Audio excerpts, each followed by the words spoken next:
What's going on, guys? Andrew Piluk Hockey here, back with another video. Today we're going to be talking about Tyson Barrie and his reported asking price of $8 million per season, starting next year, of course, when he's an unrestricted free agent. Now, the Toronto Maple Leafs made a huge trade, trading away Nazem Kadri to acquire Tyson Barrie at 50% retained, and Alex Kerfoot. Of course, they also gave up Callie Rosen, and there was other little things involved, like I mentioned, the salary retained. Colorado retained 50% of Barrie's deal for this year, so he's coming in at just under $3 million. He's at 2.750, I believe, for the Toronto Maple Leafs this year, which is obviously fantastic. They needed a right-handed shot defenseman, and they got one, and they also replaced Kadri with Kerfoot, who can put up points. He's sound defensively, and he'll be locked up to a deal that's less money than Kadri's at $3.5 million.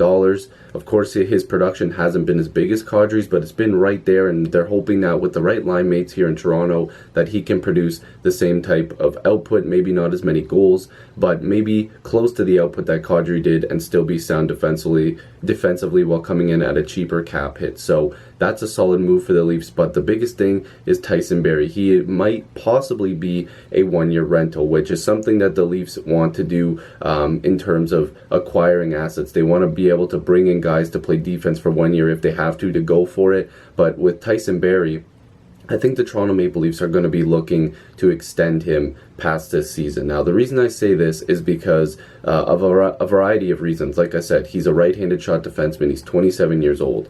Now, last season, he had 59 points, 14 goals, 45 assists. The season before that, 57 points in 68 games. So he was on pace for a way better season. And in 82 games, the Toronto Maple Leafs really could have a fantastic defenseman on their hands. Now, Kevin Papetti, I hope I'm saying that name correctly. I know that he's pretty popular amongst Leafs Twitter, I believe, for the most part. I only see positive responses to him, but he tweeted out something saying the Leafs are heading into their 103rd season.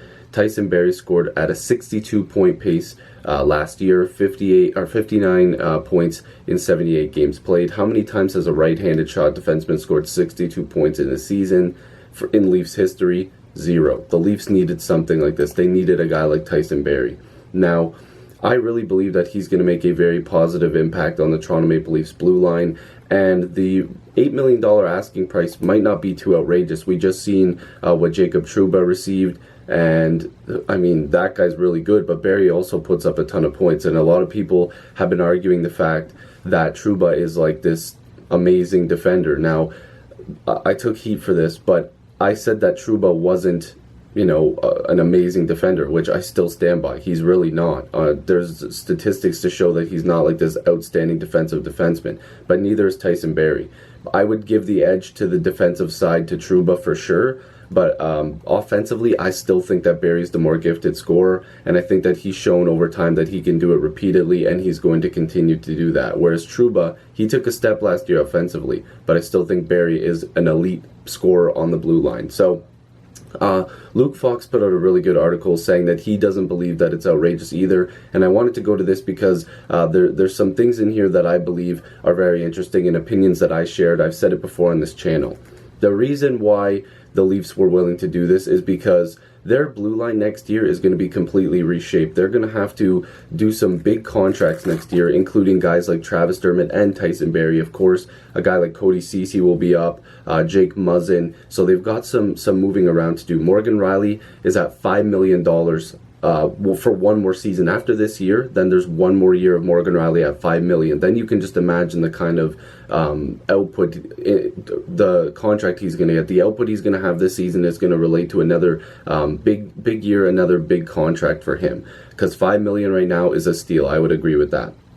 The Leafs are hoping this year that a guy like Timothy Liljegren or Rasmus Sandin, or both, join the team at the start of camp, which I believe they won't. It'll be one of them. The Leafs don't want to do that. I think Timothy Liljegren, just because he has a right-handed shot, I think the Leafs wanted to give him a shot last year, and I've said it before, and I'll say it again. There's clips online that show that Kyle Dubas said that if it wasn't for an injury that Liljegren got last season to his foot, he would have been called up with the Leafs. So it looks like we're going to get Liljegren to start the year, and Sandin maybe halfway through the year, or depends on injuries and stuff, maybe both to start the year just for a sample size. Who knows? Of course, we're going to have Travis Dermott, who's going to get a contract next year. I can see that being a bridge deal, especially because of the injury and stuff like that. I'm wondering if the Leafs are going, hey, listen, man, let's get you to a good team-friendly deal here. You're going to make big money after you play these 2 years. The cap's going to continue to go up. And with the cap going up, I'd imagine it'd be around $83 million. It's at, what, 81.5 this year. It's going to be, you know, with Seattle coming in, there's going to be a lot of money coming in the next couple years. I really believe it'll go up. To be fair, I went on cap friendly and only made it go up to 82 million, but I believe it could go up to 83. You're going to be able to get guys like Liljegren and Sandin are going to be on the team for sure. Then you're hopefully filling in a veteran guy from free agency, or maybe another young guy that they believe in, like a guy like Hollowell. Maybe Duszak makes some big steps. He's the guy that they signed out of college. But then you have Morgan Rielly, and I believe Jake Muzzin and Cody Ceci are guys that they're going to have to unfortunately let walk. And I know that a guy like Muzzin would hurt, but at the same time, he's getting older, and I believe that Barrie has the bigger upside. Now, I know he's an offensive guy, and people are going, well, they need defensive defensemen. Muzzin's number is going to come in at too high. You're going to just want to pay a guy like Barrie the money that he wants. Now, people are saying he's going to be asking for $8 million. Now, with that Trouba contract, it's looking like that's a very good number that he could start at. But I'm wondering if the Leafs can talk that number down a little bit, maybe to 7.5. And I know people are saying, well, that's not a ton. That's $500,000 against the cap. If you have $500,000 left in cap space, if you get to save that extra $500,000, that's $1 million player right there, or at least another entry-level deal at $800,000 or $900,000 that you can fill out a roster spot with. And the Leafs really need that extra bit of money everywhere they can get it. Now, I factored in when I was doing cap friendly that Mitch Marner would get $10 million on a shorter term deal, which would obviously be an overpayment. If it's a shorter term deal, that number has to come down. If it's longer term, then the Leafs might be in trouble a little bit if they have to give a guy like Tyson Barrie that much money. Then they would turn the page probably back to keeping Jake Muzzin, because his number would be cheaper.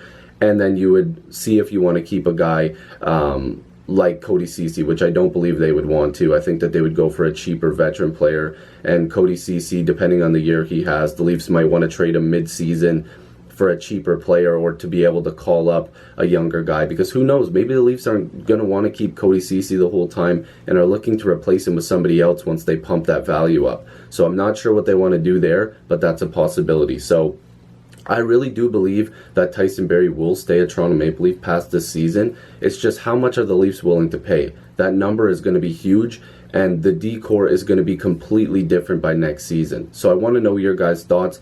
I believe that it'll come in at $7.5 million if they go to a long-term deal. And if Tyson Barrie's willing to take that money, that would be good, because the Leafs, again, they could maybe fork over a huge signing bonus for the first couple years. So my battery's dying. Basically what I was saying was Tyson Barrie could get a huge bonus, like a signing bonus from the Toronto Maple Leafs in the first couple years, and hopefully that would be something to entice him. So leave your thoughts down below. How much money do you think he's going to get? Will he stay a Leaf?